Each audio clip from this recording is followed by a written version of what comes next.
¿Qué tal? Bienvenidos al cursado de Fisiología Humana Normal. Nosotros vamos a comenzar con esta clase que aborda el tema fenómenos bioeléctricos. Los objetivos de la clase son repasar estructuras básicas del sistema nervioso central, explicar los fenómenos celulares que determinan lo que denominamos respuesta local, explicar los fenómenos celulares que determinan lo que llamamos potencial de acción, y explicar aquellos mecanismos que determinan la conducción del impulso a través de los nervios. Bueno, entonces comenzamos con nuestra primera parte. Comenzamos hablando sobre la membrana celular. Recordemos que la membrana celular está conformada por una bicapa de fosfolípidos. También podemos observar en la estructura de la membrana proteínas. Dentro de las proteínas tenemos proteínas periféricas, que aquellas que están en el interior de la célula generalmente están asociadas a diferentes procesos de señales intracelulares, y proteínas transmembrana. Estas proteínas, de las que nosotros vamos a ver en un ratito nomás en la continuidad de la charla, nos interesa hablar de ciertas proteínas que conforman canales por los cuales atraviesan sustancias entre el interior y el exterior de la célula. A su vez, también son importantes porque estas proteínas integrales suelen tener una porción de carbohidrato que sirve como receptor de sustancias que las pueden activar o no activar. Vale recordar que los canales pueden ser proteínas integrales con receptores o sin receptores, y abrirse o cerrarse en función de cambios de voltaje o de diferencia de voltaje que haya entre el interior y el exterior de la membrana, como veremos más adelante. Otra cosa importante para tener presente, y que iremos viendo su funcionalidad a lo largo del cursado, son las células neurogliales. El sistema de la neuroglía durante mucho tiempo fue considerado como un grupo de células que servían como sostén dentro del tejido nervioso. Sin embargo, hoy conocemos que tienen una importante función a la hora de diversos procesos fisiológicos. Dentro de las células neurogliales podemos mencionar a los oligodendrocitos, a las células de Schwann y a los astrocitos. Las células de Schwann, veremos al final de la charla, son las que se encargan de producir la mielina que recubre a los nervios, y van a tener o desempeñar un papel importante en la conducción del impulso, mientras que los astrocitos emiten prolongaciones que llegan hasta los capilares y son una parte importante de lo que llamamos barrera hematoencefálica, que se verá en la continuidad de los teóricos. Otros conceptos a repasar tienen que ver con la estructura de las neuronas. Recordemos que las neuronas son células que tienen ciertas características, poseen un cuerpo celular que aloja el núcleo y otras organelas, ramificaciones llamadas dendritas, un cono axónico que tiene importancia, como lo veremos más adelante, porque es la estructura donde se genera in vivo el potencial de acción, y después un axón que es una prolongación fibrosa que termina en los botones terminales, que son muy importantes y que veremos su función en el próximo teórico cuando hablemos de sinapsis. En general, como en cualquier célula, en el núcleo se producen determinados tipos de sustancias que avanzan por transporte interaxonal y llegan a los botones terminales, donde se almacenan y después son liberadas en un proceso que, como dijimos, lo veremos en el tema sinapsis, y permiten la comunicación intercelular. Bien, una vez concluido este repaso, ahora hablaremos sobre aquellos fenómenos celulares que determinan la respuesta local. Para empezar, vamos a hablar de un concepto que es el potencial de membrana en reposo. El potencial de membrana en reposo es una diferencia de potencial que se mantiene constante a partir del equilibrio que existe entre el interior de la célula, que es negativo en relación al exterior de la célula. Cuando decimos que el interior de la célula es negativo, lo que estamos diciendo es que el balance de cargas de aquellas sustancias que están en el interior de la célula comparado con el balance de cargas de aquellas sustancias que están en el exterior de la célula arroja un resultado negativo. Para que esta diferencia de potencial se pueda cumplir, es necesario que se den dos condiciones. Primero, que exista una distribución desigual de iones a uno y a otro lado de la membrana, y la siguiente situación es que la membrana debe ser permeable a uno o más tipos de iones. Estas dos situaciones son necesarias. ¿Por qué? Porque la situación de equilibrio que representa el potencial de membrana en reposo es lo que se suele denominar un equilibrio dinámico, es decir, que requiere gasto de energía para que se mantenga. Las características de la membrana implicarían que sin ese gasto de energía, esta diferencia de potencial de membrana terminaría siendo cero, ya que se alcanzaría una distribución igual de iones a uno y a otro lado. Algo importante para sostener el potencial de membrana en reposo es entender lo que hablábamos en la diapositiva anterior sobre que la situación de equilibrio es una situación de equilibrio electroquímico.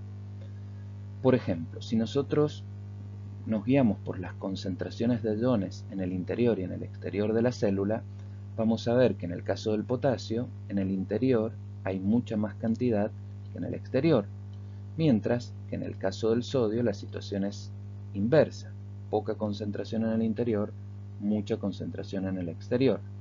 Esto determinaría que el flujo de estos dos iones fuese del potasio hacia afuera y del sodio hacia adentro, y una vez que se alcance el equilibrio se terminaría de producir dicho flujo.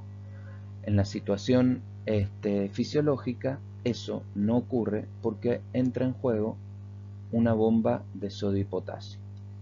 Esta bomba de sodio y potasio es una proteína transmembrana que, como su nombre lo indica, hidroliza ATP para sacar 3 sodios del interior de la célula hacia el exterior e ingresar 2 potasios desde el exterior de la célula al interior de la célula. La bomba de sodio y potasio cumple entonces un rol fundamental para sostener la concentración desigual de iones a ambos lados de la membrana.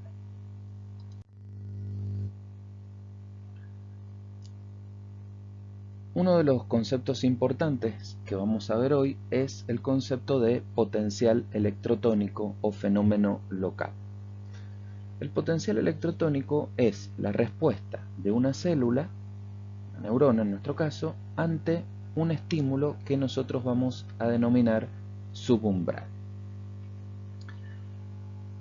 Lo que nosotros queremos decir cuando decimos un estímulo subumbral lo vamos a retomar cuando veamos potencial de acción, pero básicamente el estímulo genera una respuesta que no alcanza un valor determinado, que superado el cual se genere un potencial de acción.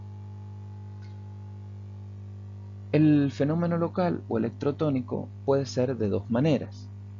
Si el estímulo provoca ciertos cambios en la permeabilidad de la membrana que determinen que el interior se vuelva menos negativo, el potencial de membrana, ¿sí?, se vuelve, como decimos, menos negativo, y estamos ante lo que llamamos un potencial electrotónico despolarizante.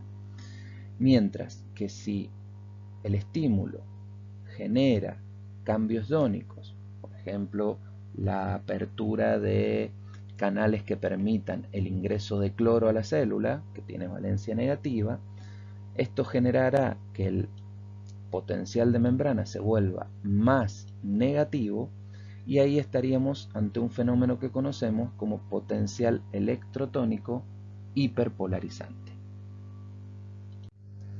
Hay algunas características que son esenciales del potencial electrotónico o fenómeno local. La primera de ellas es que la intensidad del potencial electrotónico es directamente proporcional a la intensidad del estímulo que lo provoca. ¿Esto qué quiere decir?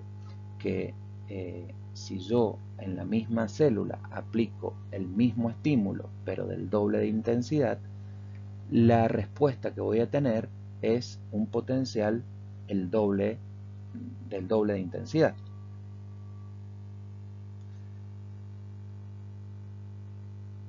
Otra de las características que tienen los potenciales electrotónicos es que son sumables en tiempo y en espacio.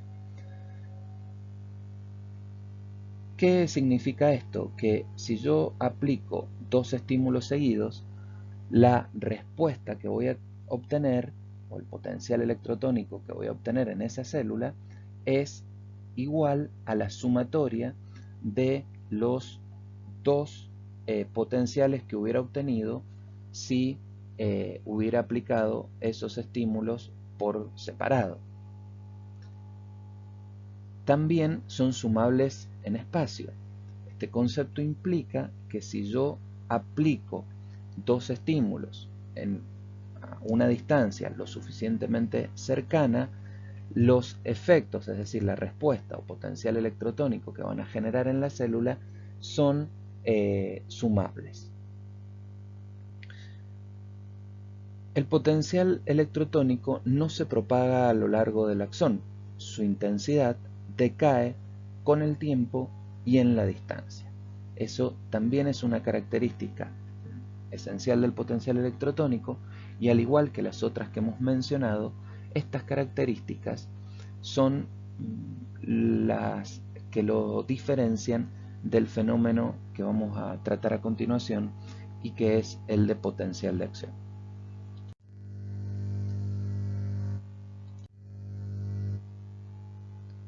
Podemos definir al potencial de acción como la respuesta ante un estímulo que tenga la suficiente intensidad como para provocar un cambio en el potencial de membrana que alcance el valor del potencial umbral. Esto se puede lograr tanto por un solo potencial electrotónico despolarizante o por la sumatoria de varios de ellos que se hayan sucedido a una frecuencia determinada. El potencial de acción es la unidad del lenguaje por el cual se comunican las neuronas entre sí. Pensemos que el sistema nervioso junto con el sistema endocrino son los sistemas de los cuales se vale el organismo para funcionar como un todo, es decir, coordinan el funcionamiento del sistema motor, del sistema cardiovascular, del sistema respiratorio, del sistema renal, del sistema digestivo. Básicamente es el comando central de nuestro organismo. En ese contexto, el potencial de acción, insisto, sería la unidad funcional de comunicación. Bien, nos vamos a valer del siguiente gráfico para explicar los fenómenos que son los responsables de generar un potencial de acción. En nuestro gráfico, la curva que ustedes ven en negro es la curva que representa el potencial de acción, la curva roja la que representa la conductancia al sodio, es decir, la capacidad del sodio de ingresar o salir de la célula, y la curva violeta, la que representa la conductancia al potasio. En un primer momento, lo que vamos a denominar fase 1, la célula se encuentra en el potencial de reposo, potencial de membrana de reposo. Los canales de sodio y de potasio se encuentran también en una situación de reposo.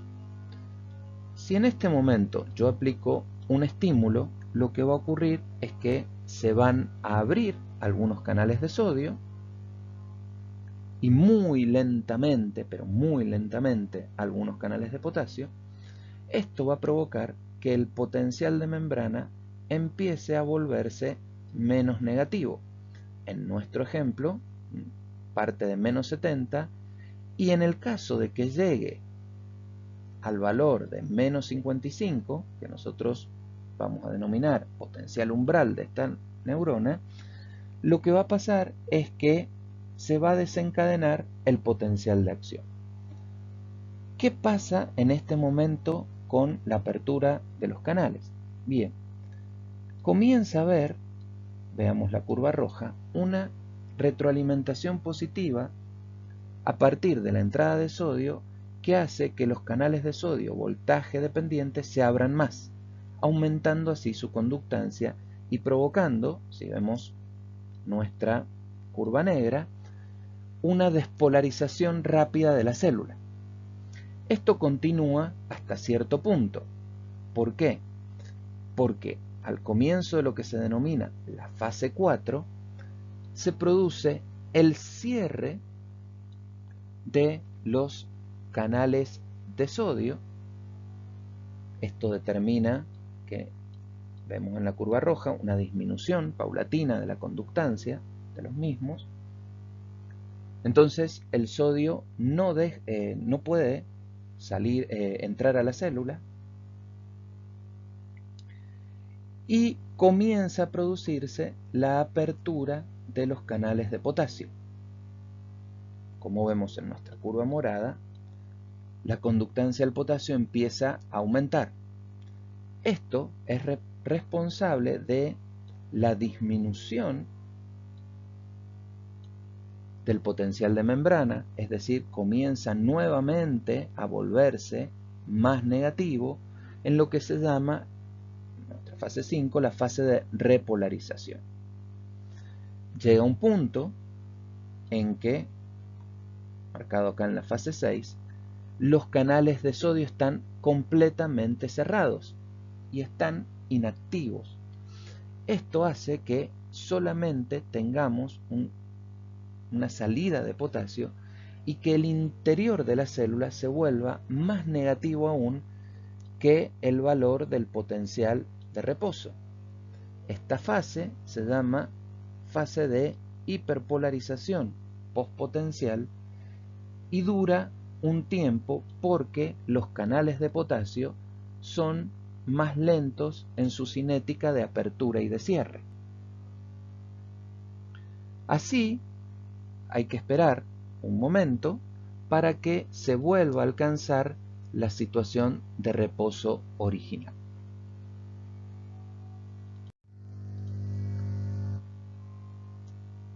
Otra situación importante a conocer es lo que denominamos el periodo refractario absoluto y el periodo refractario relativo en una neurona.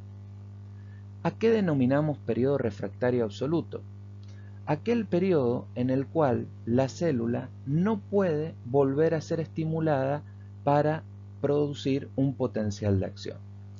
El periodo refractario absoluto, como lo indica nuestro gráfico, comienza una vez que se alcanza el potencial umbral y se mantiene hasta tanto existan la inactividad de todos los canales de sodio.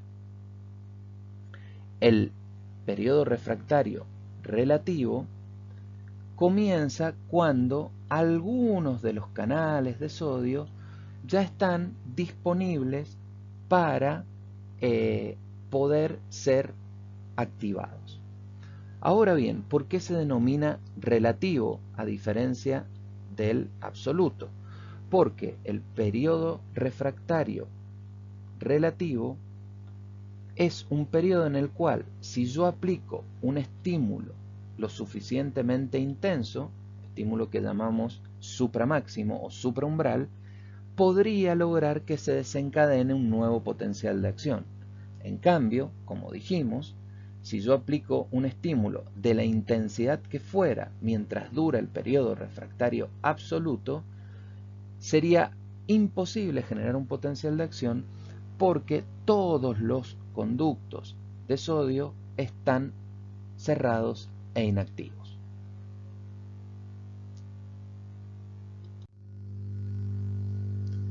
Las características del potencial de acción que nos sirven para diferenciarlo de los fenómenos locales, potenciales electrotónicos, son las siguientes. Primero, que a diferencia de las respuestas locales, la intensidad del potencial de acción es independiente de la intensidad del estímulo. ¿Qué es lo que queremos decir con esto? Que si el estímulo alcanza el valor del potencial umbral, es suficiente para que se produzca un potencial de acción y en la neurona, en la misma neurona, el potencial de acción, sea el estímulo que sea, siempre va a tener la misma intensidad. Otra cosa importante es que una vez que se desencadena el potencial de acción, como les decíamos, siempre alcanza la misma intensidad y duración. Esto se conoce como la ley del todo nada. La característica también diferencial del potencial de acción con relación a los fenómenos locales es que tiene la capacidad de propagarse a través del axón. Ya vamos a ver más adelante cómo lo logra. Y la última característica es que, de la mano de que la intensidad del potencial de acción es independiente de la intensidad del estímulo, los potenciales de acción no son sumables ni en tiempo ni en espacio.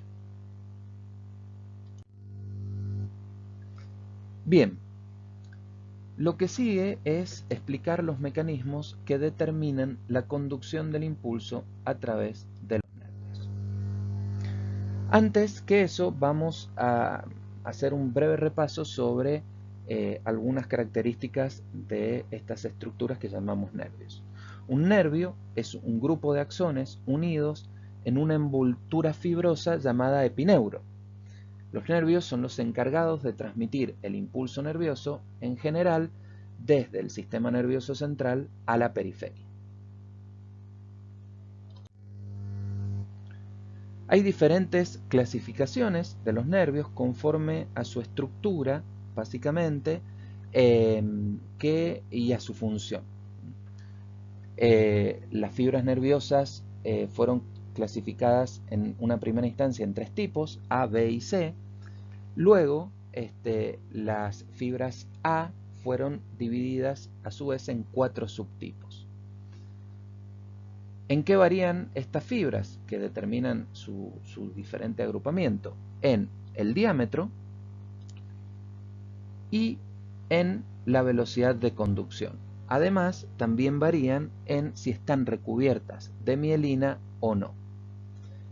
Como podemos ver en nuestro gráfico, si nosotros aumentamos el diámetro de la fibra, aumenta la velocidad de conducción. El otro factor que aumenta la velocidad de conducción es la presencia de vainas de mielina que rodeen al nervio.